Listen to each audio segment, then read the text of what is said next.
Доколку не се добие датум, се најавуваше дека ќе има реконструкција на влада, предвремени парламентарни избори, враќање на мандатот. Дали се одлучивте која од овие опции ќе активирате и дали имате поддршка од коалиционерите? Гледате дека многу внимателно ги следиме сите чекори и одлуки, подготовка на агендата на Европскиот совет, Бундестагот што ќе работи, следува средбата со канцеларката Меркел, исто така докажем пријател на Северна Македонија.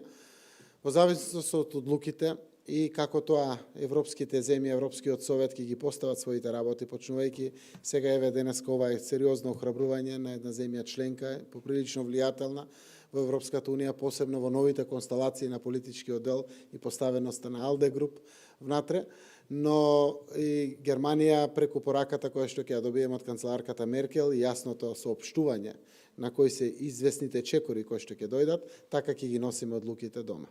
Уште еднаш ќе потврдам, нема дилеми дека ќе добиеме датум за преговори. Важно е тоа да биде порано.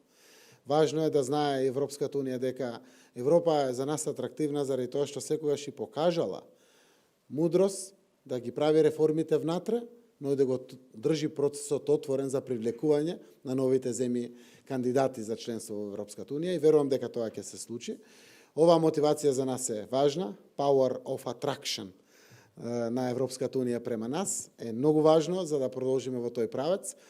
После средбата во четврток, следува веројатно идниот викенд седница на Централниот одбор на Социјалдемократскиот сојуз. Нашите коалициони партнери сме постојано во координација, во зависност од одлуката и на парламентарното мнозинство, дали тоа ќе додржи, дали навистина ќе продолжи во тој пат, така и ќе ги донесеме одлуките. Гледат сме транспарентни до самиот крај. Јас верувам дека јуни месец ќе ги заукружи сите овие политички одлуки дома, заради тоа што се што работиме е заради интеграциите во Европската унија и во НАТО, а заради тоа па интегрирање дома ни влијае комплетно позитивно на економските процеси, на реформите и така натаму. Така да, денеска имаме одлична позитивна порака до нас преку премиерот Андреј Бабеш.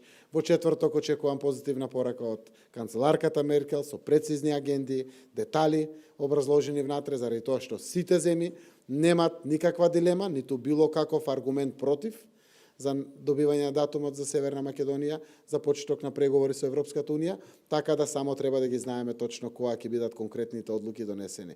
Премиерот Бабиш ќе ни помогне на Европскиот совет, ќе отвори дебатата секако.